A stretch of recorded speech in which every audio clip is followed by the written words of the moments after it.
తన పాలనలో కరువు ప్రాంతంగా ఉన్న పులివెందలకు కృష్ణానది నీళ్లు వస్తున్నాయని సీఎం జగన్ అన్నారు. పులివెందల సిఎస్ఐ చర్చ్ మైదానంలో వైసీపీ బహిరంగ సభలో సీఎం జగన్ పాల్గొన్నారు. పులివెందల తన సొంత గడ్డని, తన ప్రాణానికి ప్రాణమని సీఎం జగన్ చెప్పారు.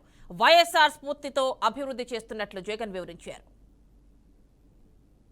కరువు ప్రాంతంగా ప్రయాణాన్ని ప్రారంభించి ఎక్కడో కృష్ణానది, ఆ కృష్ణానది నీళ్లు ఈరోజు మన పులివెందుల్లో కనిపిస్తూ పులివెందుల అభివృద్ధి బాటలో ఇవాళ పరిగెత్తా ఉంది అనంటే,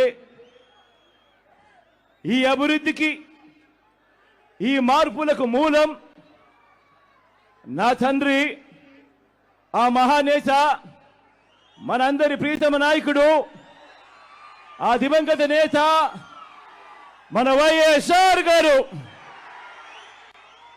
నాన్నగారైతే ఆయన వేసిన 2 అడుగులకు తోడు మీ జగన్ మరో 2 అడుగులు ముందుకు వేసింది ఈ 58 నెలల కాలంలోనే అని చెప్పి కూడా సగర్వంగా, సవినయంగా తెలియజేస్తా ఉన్నా. పులివెందులలో ఏముంది అని ఒకప్పుడు అడిగితే, పులివెందులలో ఏమి లేదు చెప్పండి అని చెప్పి ఇవాళ తిరిగి అడిగే స్థాయికి ఈ పట్టణాన్ని, మన నియోజకవర్గాన్ని.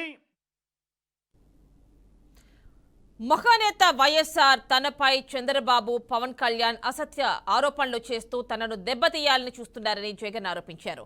ఆ కుట్రలో భాగంగా ఈ మధ్య వైఎస్ఆర్ వారసుడమని కొందరు ముందుకొస్తున్నారని ఆరోపించారు.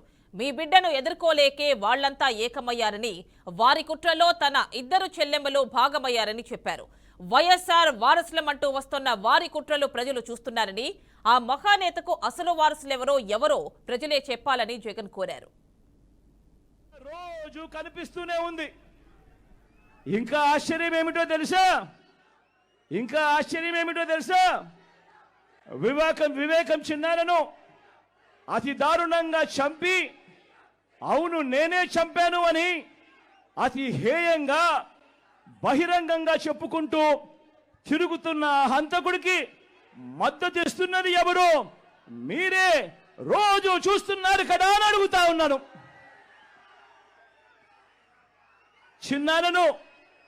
చిన్నారను అన్యాయంగా ఎమ్మెల్సీ ఎన్నికల్లో ఓడించిన వారితోనే, సంఖ్యాబలం లేకపోయినా కూడా ప్రలోభాలతో, అధికార బలంతో ఓడించిన వారితోనే ఈరోజు పట్టాలు వేసుకొని తిరుగుతా ఉన్నారు అనంటే దానికి అర్థమేమిటి అని చెప్పి ఈ సందర్భంగా అడుగుతా ఉన్నా.